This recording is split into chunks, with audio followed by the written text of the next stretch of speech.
번째 달려보죠. 기내식 먹다가 쑥대밭입니다. 자, 몽골로 향하던 여객기가 난기류를 만나서 난리가 났습니다. 제보 영상 만나보시죠. 자, 승무원들이 비행기 선반 꾹꾹 누르면서 승객들 상태를 살피죠. 왕 통로가 그야말로 아수라장. 아우, 저거 언제 다 치워 저거. 자, 음식물 뒹굴뒹굴 막 저기 나이프도 보이고요. 자, 담요도 막 널브러져 있고 아주 전쟁통이 따로 없습니다. 자, 기내식 타임에 저 난리가 벌어진 건데 정말 무섭습니다, 저거. 네, 지난 4일 승객 281명을 태우고 인천에서 몽골로 향하던 여객기가 중국 텐진 공항 부근에서 강한 난기류를 만났습니다. 하필이면 당시 승객들은 기내식을 먹고 있던 상황이었는데요. 여객기는 마치 롤러코스터처럼 급강하하면서 심하게 흔들렸고 기내식 등 음식물이 공중에 떴다가 바닥으로 떨어지면서 쑥대밭이 됐다고 합니다. 당시 밥을 먹으려고 안전벨트를 하지 않은 한 승객은 공중으로 몸이 솟구쳐서 천장에 머리를 부딪힌 뒤에 아이고야. 복도로 떨어졌다고 하는데요. 당시 깜짝 놀란 승객들은 죽는 건가 이런 생각까지 들었다고 합니다. 다행히 큰 부상자는 없었는데요. 승객 10여 명과 승무원 4명이 목과 허리 등을 다쳐서 치료를 받았습니다. 그리고 모든 승객이 차질 없이 입국 절차를 밟았다고 합니다.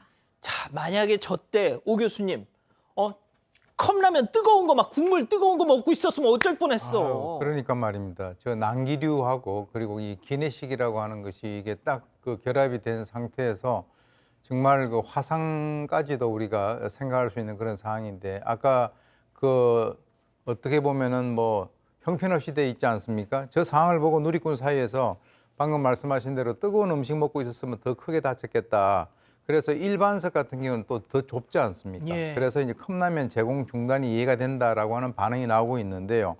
이 항공업계에 따르면 최근 여러 이 지구상의 기후 변화로 인해서 난기류 발생 빈도가 잦아지고 강도가 더 커지고 있다라고 하는 거죠. 그래서 이 대한항공에서 오는 15일부터 안전을 위해서 일반석에서 컵라면 서비스를 중단하기로 했는데 여기에 대해서 처음에 왜 우리 그 차별 대우하냐 이런 식으로 이제 얘기를 하던 이 누리꾼들도 이 상황을 보고 정말 이해할 만하다라고 지금 이제 얘기하고 있는 그런 상황입니다. 그렇군요. 알겠습니다. 자, 다음 또 이어가죠. 탁송 중 활활입니다. 제보 영상 만나보시죠. 자, 흰색 경차 탁송 트럭에 실려서 잘 가고 있습니다. 자, 그런데 터널로 들어서자마자 갑자기 시뻘건 불길이 활활 치솟는 게 보이는데요. 터널 빠져나오니까 또 불 꺼졌네.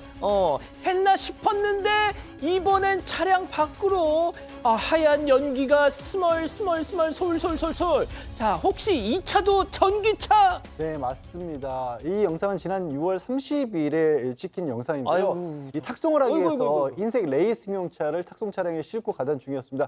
이제 부품 교체하라고 경고등이 뜨지 않습니까? 세상에, 저거 좀 그래서 봐봐. 그거 부품 교체하려고 탁송 차량에 실어서 가고 있던 와중에 불이 난 거고요.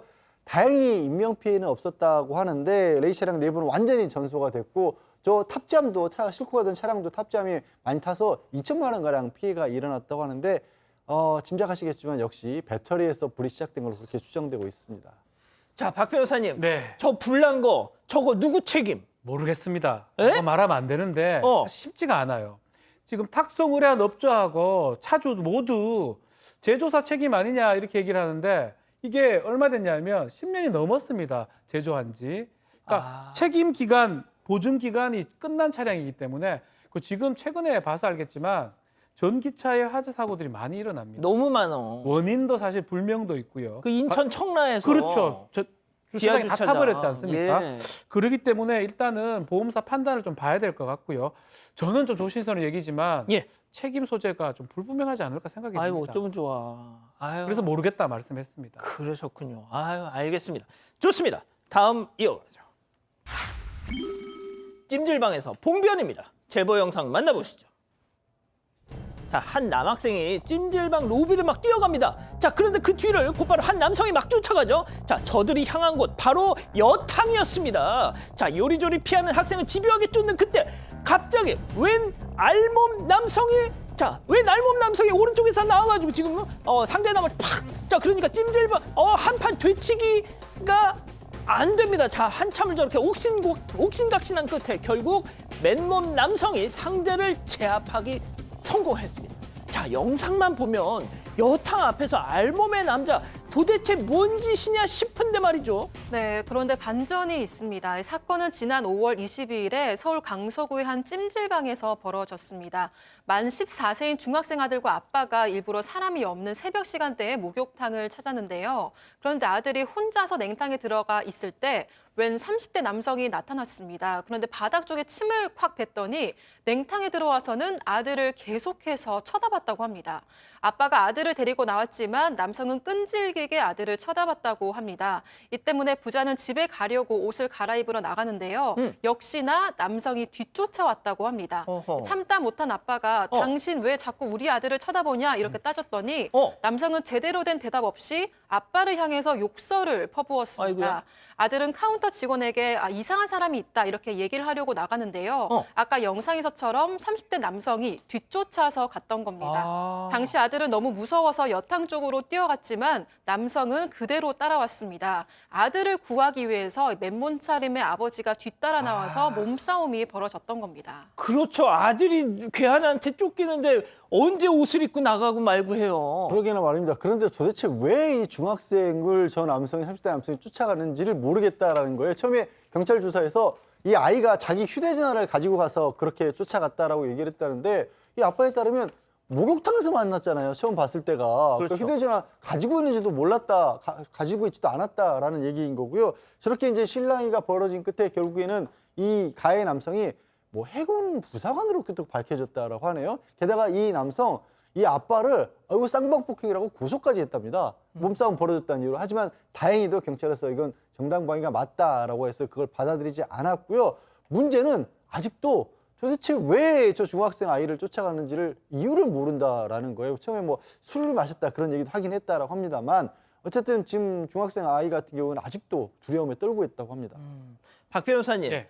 저 진짜 그래도 정말 뭐 어떻게 보셨어요, 저거? 저거 정말 바늘 도둑이 소도둑 되는 거 아니겠습니까? 좀 조심해야 될 것 같습니다. 네. 알겠습니다. 예, 다음 가보죠. 자, 대범 해지는 바늘 도둑 나왔네. 네, 바늘 도둑입니다. 예. 죄송합니다. 자, 제보 영상 만나보시죠.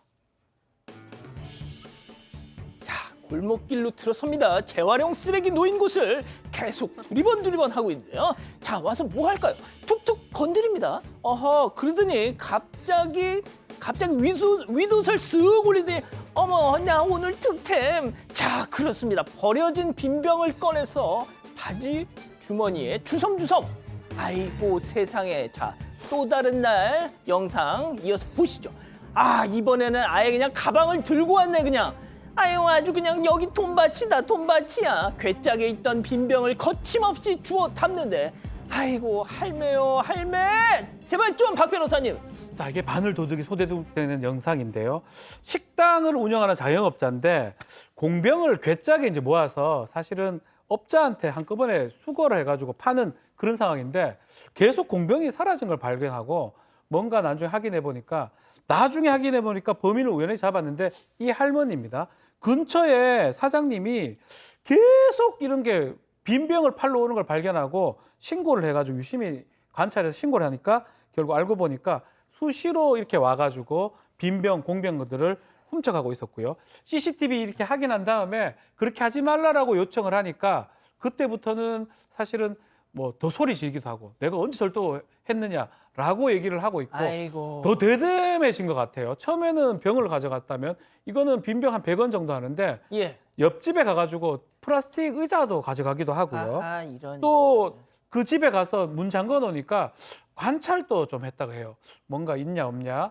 도둑질을 계속 하려고 했던 걸로 보이고 결국은 지금 신고를 좀 했다고 해요. 왜냐하면 사유지에 침범한 거 아니겠습니까? 아, 맞다. 절도도 절도지만 침범해가지고 이렇게 하기 때문에 경찰에 지금 신고를 했다고 그러고 정말 좀 도둑질 하지 마라라고 부탁을 한 상황입니다. 자, 교수님. 도둑질을 하지 말라고 부탁을 한답니다. 이게 무슨 소리입니까 도대체? 그러니까 사실 저 사람의 그 연령이 있기 때문에 그것을 아주 법적으로 처리를 갖다 해서 뭔가 어떤 사법 처리를 하는 것이 원칙이겠지만 사실 저 상황에서 그렇게 하는 것 자체가 좀 이렇게 무리하다라고 생각을 해서 그렇게 경고를 하고 있는데도 불구하고 저런 일이 벌어지고 있으니까요. 혹시 이거 보고 계시면 안 하셨으면 합니다. 그러니까요. 좋습니다. 자, 마지막 사연으로 가보죠. 자, 전처와 가족 사진 찍은 남편. 아, 이거 제목만 들어도 뭔가 좀 갸우뚱해집니다. 네, 그렇습니다. 전처와 가족 사진을 찍고 온 남편이 갑자기 이혼까지 요구한다는 사연인데요. 사연자는 50대 여성으로 지금 남편과 재혼한 지는 5년이 됐고 남편 소생인 20대 의붓아들을 두고 있습니다.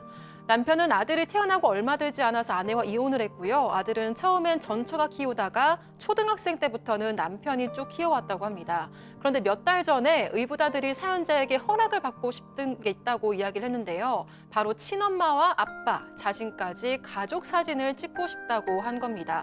사연자는 아들 입장에서는 그럴 수 있겠다 생각을 했고 나쁜 엄마가 되고 싶지 않아서 허락을 했습니다.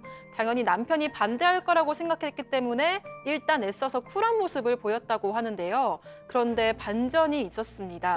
당연히 거부할 줄 알았던 남편이 알고 보니까 사전에 전처와 사진을 찍기로 동의를 했던 겁니다. 아이고. 남편은 사연자와 어떤 상의도 하지 않았고 결국 어버이날에 사진을 찍고 왔다고 합니다. 와우. 이 사연자는 화가 나서 전처에게 전화를 걸었다고 하는데요. 이혼한 전 남편하고 왜 사진을 찍냐 이렇게 따졌다고 합니다. 그렇죠. 그랬더니 전처는 왜요? 찍으면 안 돼요? 이렇게 되레 사연자에게 따졌다고 하는데요. 아이고. 결국 그날 저녁에 부부싸움을 크게 대판했고요. 남편이 이혼까지 요구를 했다고 합니다.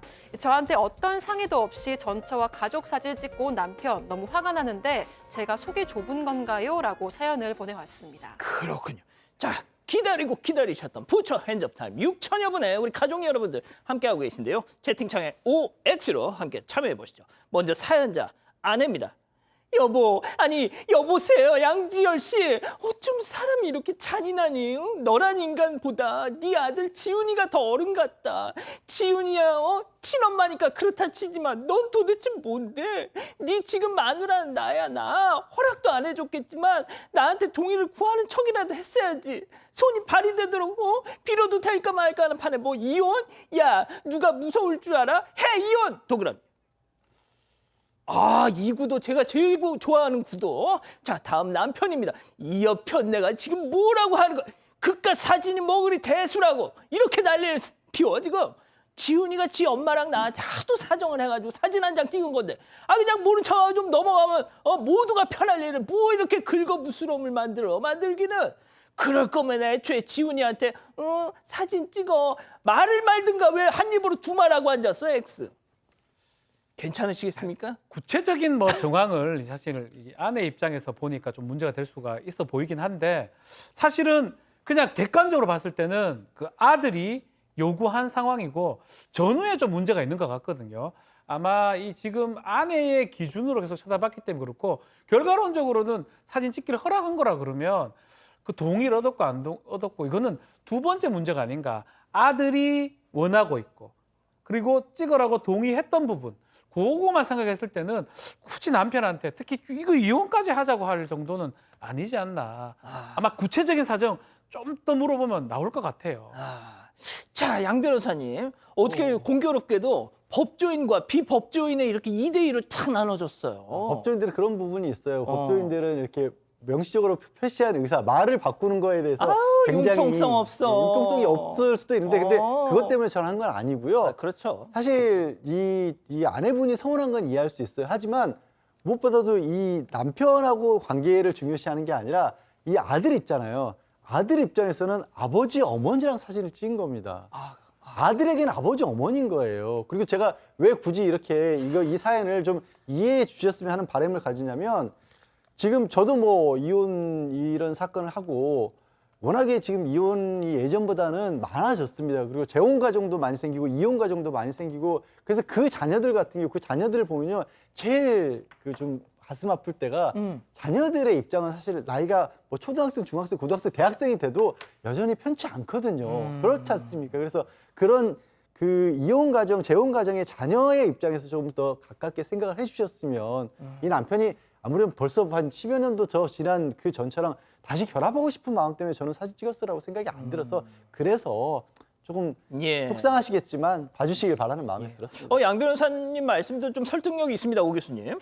예, 저는 뭐 이혼하라 하지 마라 하는 그런 OX 문제라기보다는 일단 뭐 저 재혼한 이후에 저런 게 가운데 이제 어떤 저런 사안들이 끼게 되면 참 애매해지는 것은 사실입니다. 근데 이제 분명한 것은 이 여성분도 잘못한 부분이 있어요.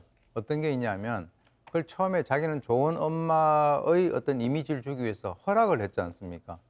그래서 허락을 하고 난 뒤에 자기 남편은 반대할 것이다 이렇게 기대를 했던 거. 그다음에 이제 그리고 난 뒤에 또 이 전처에게 전화를 해가지고 따지고 싸웠던 거.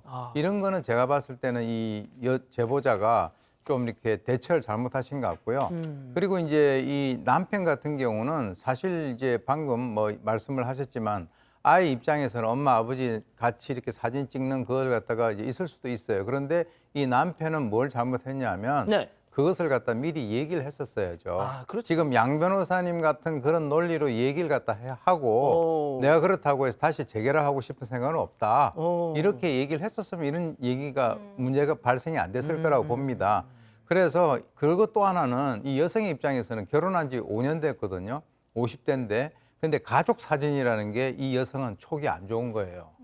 그래서 자기도 모르는 사이에 뭐 이게 뭔가 있지 않느냐 하는 그것도 이해를 하실 필요가 있기 때문에 제가 봤을 때는 이거는 이혼을 해라 마라가 아니라 앞으로 그런 점을 좀 더 염두에 두고 하시면은 문제 해결이 좀 더 용이해질 것 같습니다. 그렇군요. 본인 생각 더하기 우리 가족 여러분. 네, 저도 전처한테 그렇게 전화를 해서 따진 건 좀 잘못했다고 생각하고요. 저는 아들은 이해할 수 있는데 남편이 좀 태도가 조금 부족하지 않았나 생각을 했습니다. 왜냐하면 미리 현재 아내한테 좀 설명을 하고 양해를 구했으면 아내도 좀 이해를 해줄 수 있지 않았을까 이런 생각이 들었습니다. 가족분들 의견도 볼게요. 칼바도스님 화나는 일입니다라고 하셨고요. 곰푸우님 남편이 현재 아내에게 동의는 구했어야 합니다라고 하셨습니다. 하지만 영주건님은 좀 이해해주면 안 되나요? 이런 댓글 남겨주셨습니다. 그렇군요.